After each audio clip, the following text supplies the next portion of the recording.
Namanya adalah Rika, seorang poluan berusia 26 tahun yang bertugas di sebuah pos polisi sektor kecil di pinggiran kota besar, dikenal sebagai sosok tegas, disiplin, dan penuh semangat dalam menegakkan hukum meskipun ia ditempatkan di wilayah rawan yang kerap dipenuhi masalah sosial dan kriminal kecil seperti pencurian, perkelahian antar warga, dan masalah tunawisma.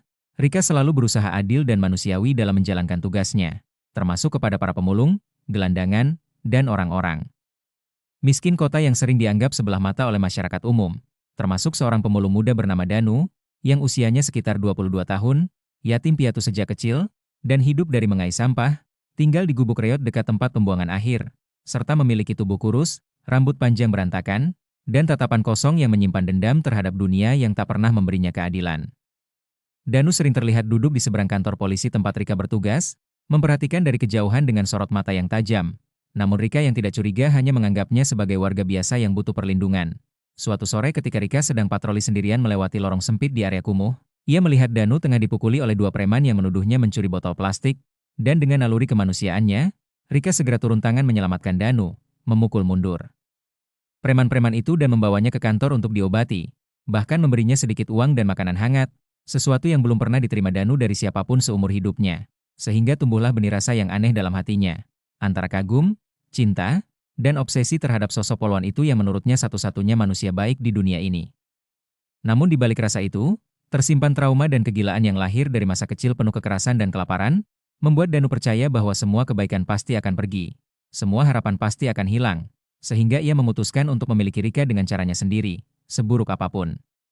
Pada suatu malam yang gelap dan sepi, saat hujan turun membasahi jalan-jalan sempit, Rika yang pulang larut dari tugas lembur tidak sadar bahwa seseorang membuntutinya sejak dari halte bus, dan saat ia hendak membuka pagar rumah kontrakannya yang terletak di gang sempit, tiba-tiba sebuah kain basah menutup wajahnya, membuatnya pingsan seketika. Ia terbangun dalam keadaan tangan terikat dan mulut dibungkam di sebuah ruangan gelap yang ternyata adalah salah satu gubuk kosong di dekat TPA, dan di hadapannya berdiri Danu dengan tubuh gemetar antara panik, takut, dan nafsu, yang berkata bahwa ia tidak bermaksud menyakiti Rika, hanya ingin bersama selamanya karena dunia terlalu kejam dan hanya Rika yang membuatnya merasa hidup.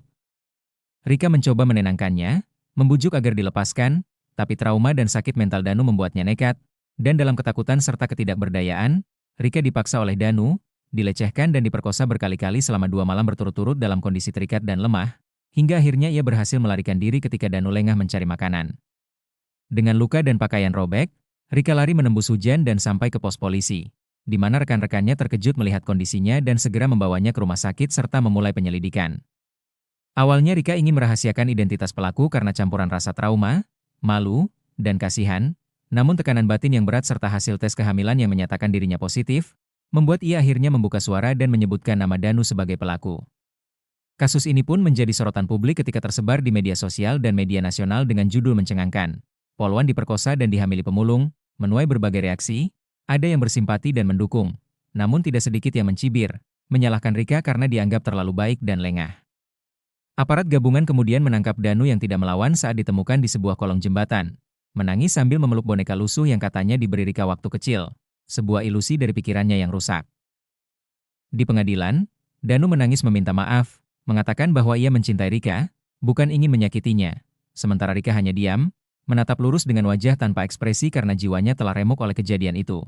Namun ia tetap berdiri sebagai simbol kekuatan dan keteguhan perempuan yang tak ingin dikalahkan oleh trauma.